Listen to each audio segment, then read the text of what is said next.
Quer investir? Carteira Mara e Carteira Tabet. Invista inteligente. Investimentoepi.com.br.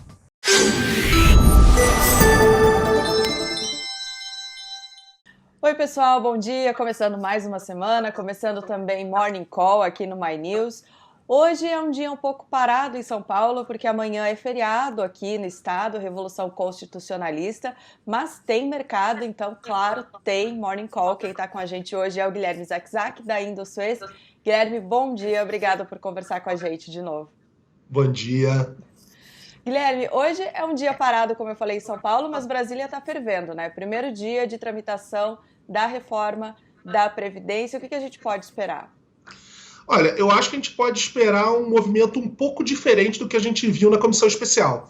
A gente ali teve um movimento, eu não vou dizer acelerado, mas bem prudente de todas as partes. A gente teve uma negociação bem hábil dos integrantes, dos líderes. A gente conseguiu fazer a votação, mesmo que ali em 20 horas, com os 49 integrantes da comissão, de forma razoavelmente bem sucedida. Agora é outro animal político, né? A gente vive ali o ambiente do plenário da Câmara, 513 deputados, oposição querendo atrapalhar esse processo. A gente tem umas obrigatoriedades aí do regimento interno que obriga as 5 sessões de debate entre a votação no primeiro turno e a votação em segundo turno. Essa obrigatoriedade, às vezes, é discutida entre os líderes e eles cancelam. Então vai haver negociação. A gente tem que pensar que existe uma euforia bem grande com relação à atuação do Congresso, que tem feito um trabalho bem, vamos dizer, prudente, responsável e atendendo às expectativas de todos nós do mercado no fim do dia. Mas a gente também tem outros dois sentimentos que têm tomado conta do Brasil, né? A gente tem uma melancolia com relação ao executivo, que, por exemplo, o Bolsonaro pode vir de novo com o papo de fazer alguma coisa em prol dos policiais. Isso realmente pode atrapalhar o processo de negociação lá na Câmara. Então, o Executivo deveria ter um protagonismo maior nesse processo. Está um pouquinho desidratado, vamos dizer assim.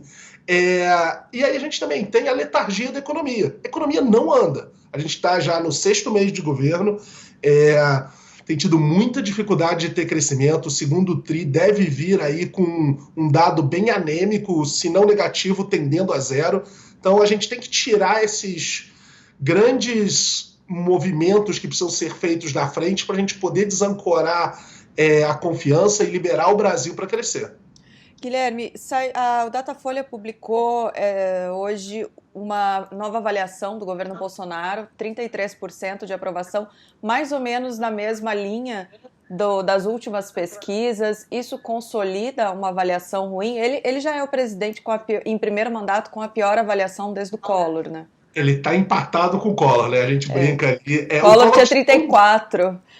O Collor tinha um dado que era um pouquinho melhor, que era a parte do, vamos dizer assim, bom e médio, né? Mas na média o Bolsonaro tá junto com ele aí nesse dado um pouco negativo. Eu acho que é a cristalização de um sentimento muito relacionado àquilo que eu falei há pouco tempo atrás, que é a questão da melancolia ali com o governo. Ele tinha que ser mais protagonista, ele tinha que olhar para o movimento de coalizão nacional para fazer grandes coisas pelo Brasil. A gente está precisando disso.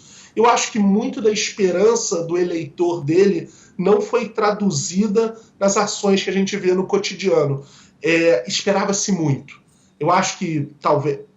Talvez, uma vez aprovada a reforma, a gente possa limpar um pouco desse legado desses 6 meses e olhar para frente com um viés mais positivo. Essa é a minha torcida no fim do dia aí. Bom, falando do cenário lá de fora, sexta-feira teve dados de emprego nos Estados Unidos, mais uma vez veio acima da média, né? Os Estados Unidos, ele não para de nos surpreender. A capacidade de gerar novas vagas de trabalho num ciclo que já dura aí 10 anos, é incrível. A economia é diferente do que era no passado? Com certeza. Os dados corroboram que a economia segue trabalhando ali, se não um pouco acima, um pouco abaixo, mas junto do potencial, sim. Só que não tem inflação. A gente vive um outro ambiente e eu ainda sou da teoria de que existe mais um ciclo deflacionário que pode vir aí nos Estados Unidos, porque a gente teve um ciclo muito claro na parte de produtos. Avanços tecnológicos, melhoras desde a cadeia de entregas. Pega o caso da Amazon. A economia é diferente.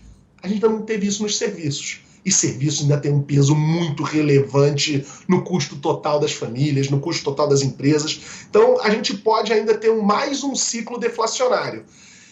Isso botou também o Fed meio que num corner, né? Porque o Powell vai falar 3 vezes aí ao longo dos próximos dias, ele vai ter a publicação da ata.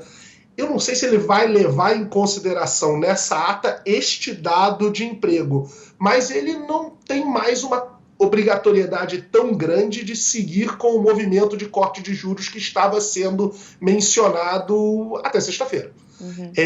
Os Estados Unidos, ele vive uma situação particular, ele não necessariamente deveria gastar, não estou me colocando nos sapatos dele, mas diria que ele é um dos poucos caras no mundo hoje que ainda tem munição como banqueiro central nos países desenvolvidos. Você vê juro negativo em quase todos os outros membros do G10. E a política monetária é uma arma muito forte.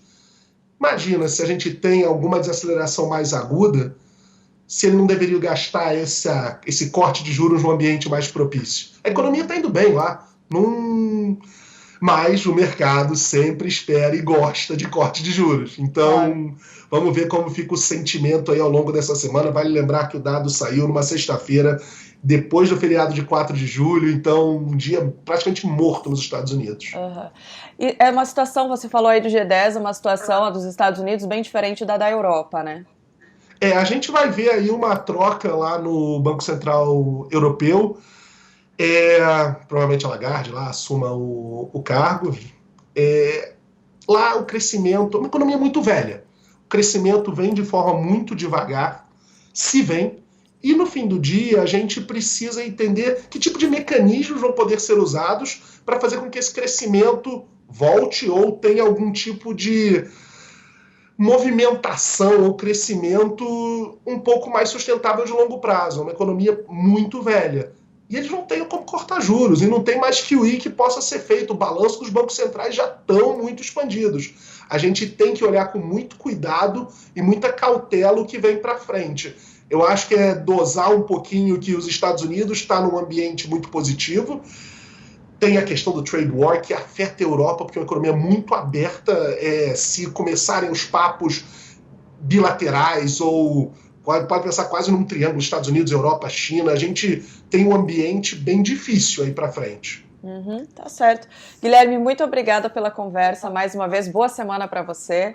Obrigado, bom feriado amanhã pra gente. Bom feriado pra gente. Pessoal, muito obrigada pela companhia. Não esquece de dar o like e se inscrever no canal. Amanhã, como é feriado, não tem Morning Call, mas a gente volta na quarta-feira. Beleza? Tchau, tchau.